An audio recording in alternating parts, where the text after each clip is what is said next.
fight. In terms of the actual action, Delorme was busier in the first 2 rounds. Yeah, because like I said, he's working, he's pushing the issue, but he got to do it with boxing intent to last 10 rounds or 12 rounds.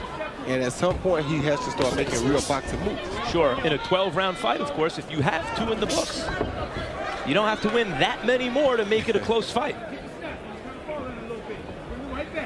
But because of his reputation, though, I'm sure Terence Crawford is not worried, because he's hoping that Delorme is going to fade like we've seen him do in the past. And like the last fight he had, we saw him fade badly, and that's what I'm sure the Terence Crawford corner is looking for. CompuBox analysis of Terence Crawford corroborates what boxing fans see when they watch him. He's versatile. He's adaptable. If he needs to be the aggressor and have a high volume punch output during the course of a fight, that's what he'll do. If he needs to be the counter puncher, he'll do that. In the Gamboa fight, Uriorkis kept jumping in and catching Crawford on the way in. Crawford switched to southpaw and caught him with knockdown, and then eventually knockout blows on the way out. And just now I saw Thomas Delorme actually do some boxing stuff. He tried to counter with an uppercut and a right hand, so he did something with not all the intent on just the first move. So he may be starting to warm up a little bit now. Do you think Crawford is fighting maybe a little more tentatively because he's at 140 pounds against a big 140-pounder? Well, in the first round, I think Delorme landed a straight right to the chest, Max. And sometimes when a guy lands a punch like that, it lets you know that you don't need to get caught by that punch no time soon. And I think that's what happened. So Crawford is playing it smart. And his corner told him the same thing. Let's let him burn some more steam off. Then we'll take some chances. And those punches don't quite have the same effect on you if you've done your work. If you've done your work later early in the fight. But if you let him land it early, it could cause all types of problems. Crawford smiling at Delorme. Delorme staying behind the jab. Not allowing Crawford to actually dominate the action, even if Crawford's giving the impression that he's under control. Crawford better be careful because Delorme is a big puncher here. Good right hand at the end of that round by Crawford.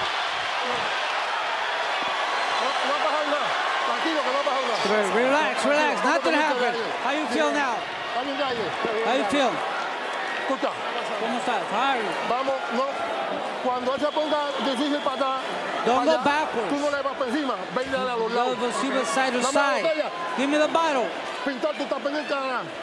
May 5th, don't miss the premiere of 24/7 Canelo Kirkland. And on May 9th, it's the live fight between the Mexican superstar Canelo Alvarez and the hard-charging knockout artist James Kirkland. Get ready. Yes, get ready. Get ready. Start getting now. Let's go, let's go.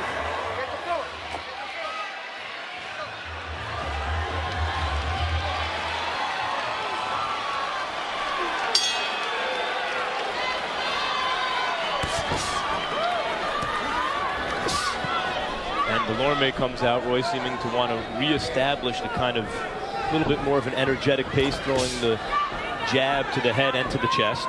Yeah, he has a good long jab, Max, but I don't see him setting anything up off of that jab. A good boxer usually throws a jab with intent to do something afterwards. If your jab is your main punch or the main thing you're expecting to land, that's not a good look, especially in a 12-round fight against a guy who's a pretty complete boxer. Crawford showed at the end of the fourth, Roy, that he was figuring some things out and hitting Delorme cleanly with a right hand. But at a certain point, doesn't he need to start breaking Delorme down and changing the actual outcomes of each round, not just the tenor of the fight?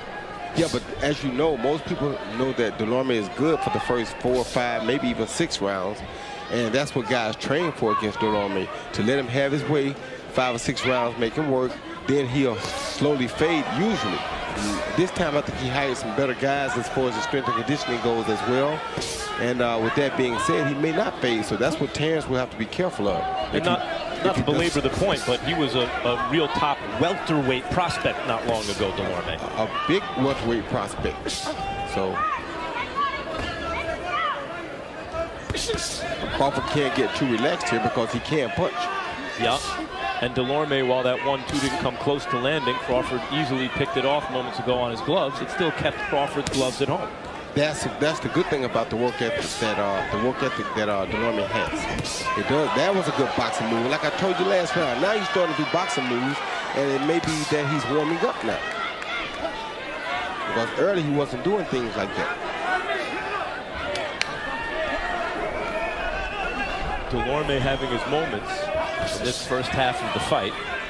But the question with him is not, as you mentioned, how he does in the first half of fights. It's does he have that thing in him, that taste for combat that can carry him through the second half of the fight, where he can actually succeed in those later rounds. That's always the question for Thomas Delorme. But he's boxing well enough, Roy, that Crawford's not able to do a lot of what he wants here. No, he's not. It was because he's making boxing moves now. As you saw, he just countered Crawford's right hand just then. So now he's making more boxing moves and he's getting into the fight that way. Making Terence Crawford have to be careful because he knows anytime that he punches, something may come back. Crawford staying orthodox for now. Looks like he was thinking about giving southpaw a try just then.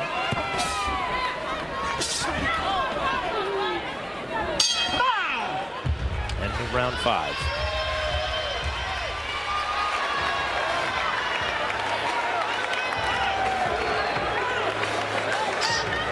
You all right? Good, good. Easy work. Hey, where your mouthpiece at? Oh. Hey, don't get lazy with your punches, okay? Be real careful. This motherfucker's still dangerous because he's still throwing with all that damn power. Yeah. All right? He's tiring himself out and shit. What we on, 6? 6 coming, but. All right. Don't pick it up. Yeah, 6 coming. All right. I know you're good. I know you're good, but just pick it up on him a little bit when you get closer to the end of the round like you did the round before. Okay? All right.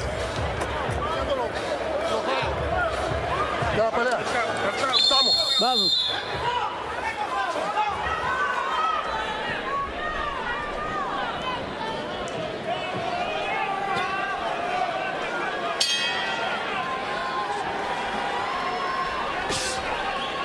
We start round 6. Look at this, total punches landed so far. Roy, Terence Crawford's only thrown 214, landed 43 at 20%. Delorme's thrown 266, landed 19%, but because he's busier, he has the advantage through 5, 50 to 43 over Terence Crawford in terms of punches landed. And that might be the only one that matters so far. Exactly. That's what I was trying to tell you. He's right about to round 6, and you see what happened in round 6.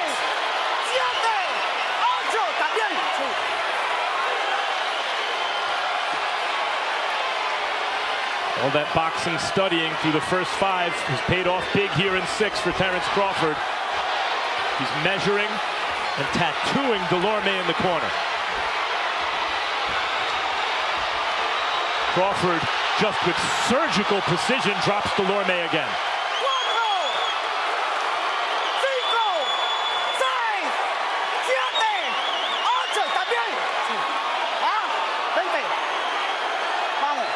That's flashing good power for Terence Crawford against a big guy for the 140-pound division.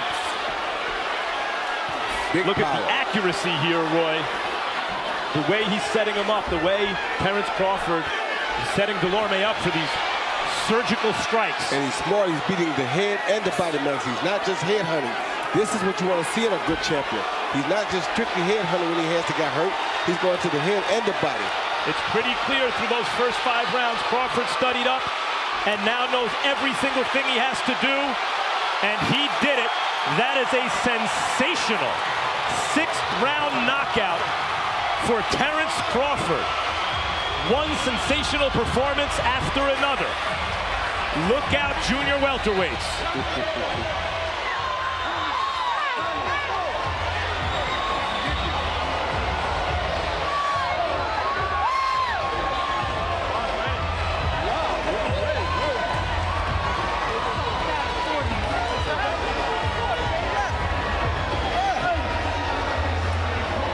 That's what you call professional boxing and sticking to your game plan. Even as he was giving away some rounds. You got to do that sometimes.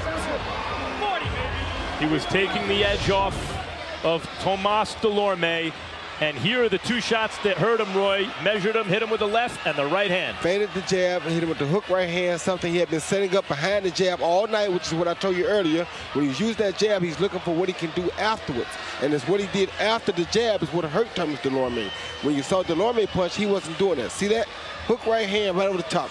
Right off of a feint jab. He feinted the jab like he's going to throw the same jab he's been throwing, but he changed it to a hook right hand. And he had been doing this all night long. It just was a matter of time before he went with the gusto. I went with the killing punch. And then it seemed, once he had him badly hurt, here's the second knockdown. It seemed that he had studied up in the first 5 rounds and knew every single thing he had to do once he got Delorme hurt. Of course, once he got him hurt, he just had to keep on hitting him.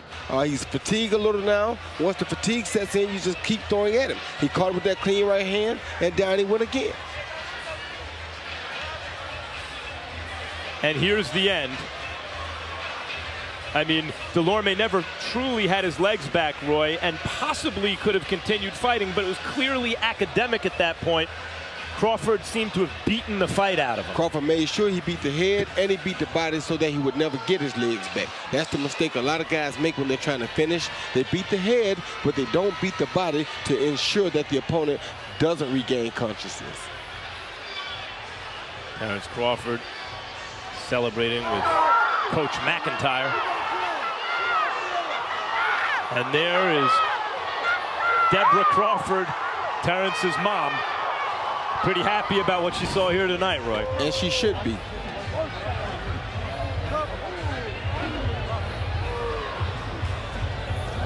Let's go to Michael Buffer for the official announcement. Ladies and gentlemen, the star continues to rise for the Fighting Pride of Omaha, Nebraska. He is still undefeated, and he is now a 2-time world champion and the new WBO super lightweight champion of the world, Terence "Bud" Crawford. Official time 151, round number 6. Give me a minute.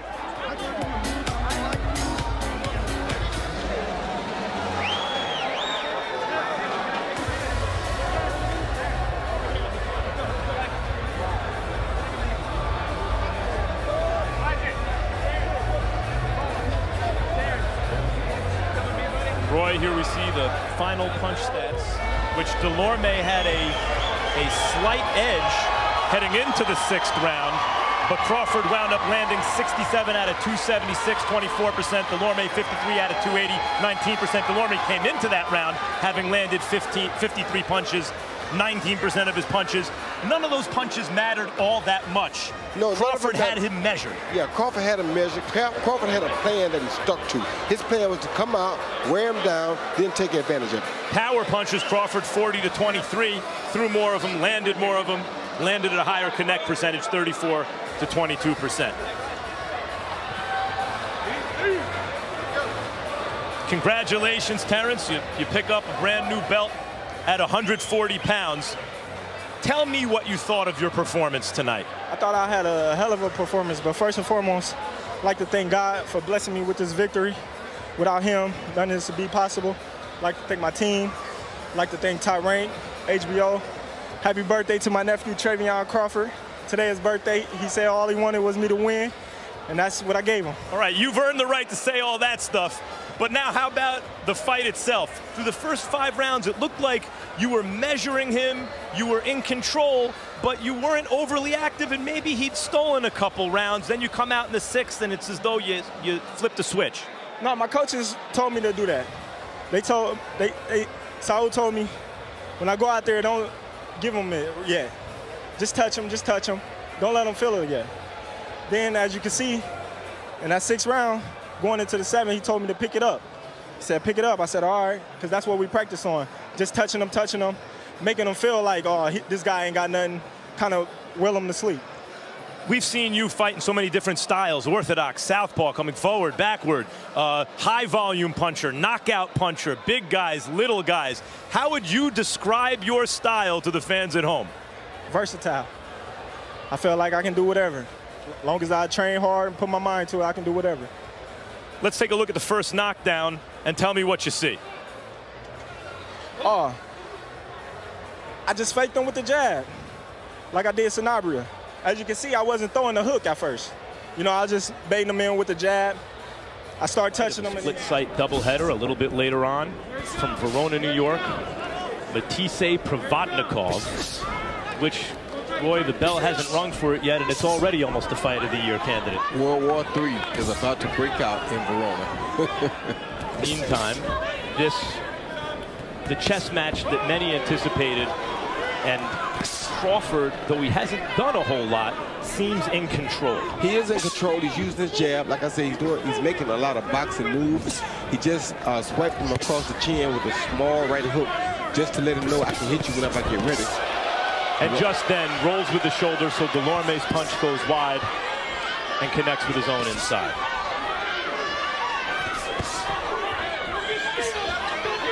When you say he's working, but he's not really making boxing moves, Roy, can you go into that a little bit? Yeah, I mean, he's throwing punches, but he's throwing punches with no intent afterwards. Like, see that what he just did? He just did a straight right lead, and he knew he was going to bail out after that because he expected to make contact with that punch. So when he punches, he has other things planned after the punch. Crawford does. Yeah, Crawford does. Delorme, like that jab, after he jabs, like that's it. That's over with. He has nothing else planned after that big right hand. Whereas, see, Crawford just tried to sneak that same overhand right, but over the top of Delorme's jab. So everything Crawford does is with a boxing reason. Everything Delorme does is more of a worker's reason. He's just flailing with punches. Exactly. Not really with any intent mentally. There's the difference in a real good boxer and a fighter. A guy just out there fighting who's just reacting to whatever happens. Delorme is sort of reacting to what happens, whereas Crawford is trying to make stuff happen. Well, if anything, Crawford's demonstrated so far in his young and excellent career a first-rate boxing mind. You see that? He jabs, and he's looking to see what happens after this. Watch. Okay, Delorme landed a good uppercut there, but that was just a reactive thing. He threw an overhand right and followed with a left uppercut. Nothing that he set up, he just threw it. Crawford pumping that jab this round. It's one at a time, but as Roy mentioned, he's probing with it. See, Delorme threw that hook with no intent of doing anything after it. Delorme ties Crawford up in the middle of the ring and throws a flailing left hook, to which Crawford responds with a straight right hand that lands and a jab. And while Crawford is throwing a straight right lead, he's eventually going to try to set up a hook afterwards. It's just that he's constantly hitting him with it, so he's getting him used to seeing it. Sooner or later, he'll follow it with a left hook, so you know he has intent after that punch. No. Crawford That's it. grabbed again by Delorme near the end of the ring.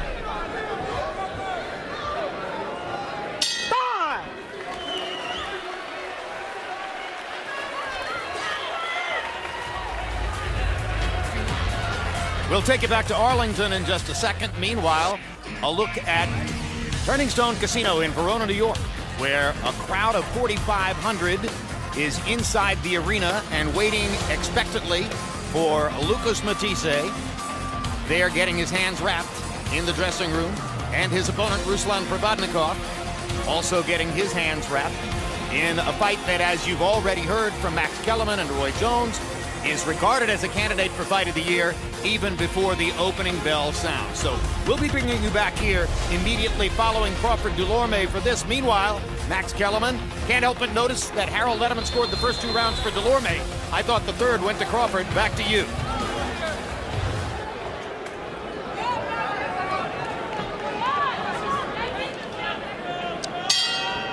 So we begin round 4 with 3 in the books. The inimitable Harold Letterman. How do you have it, Harold? Thank you, Max. I gave the first 2 rounds to Thomas Delorme. I thought he was busier. Terence Crawford more relaxed. Delorme, you know, winging some really hard shots. In round 3, Terence Crawford put his game together, started throwing nice left jabs. Delorme didn't do much. Delorme was laying back, looking for that left jab, hitting him in the face. 2 rounds to 1, 29-28, Thomas Delorme.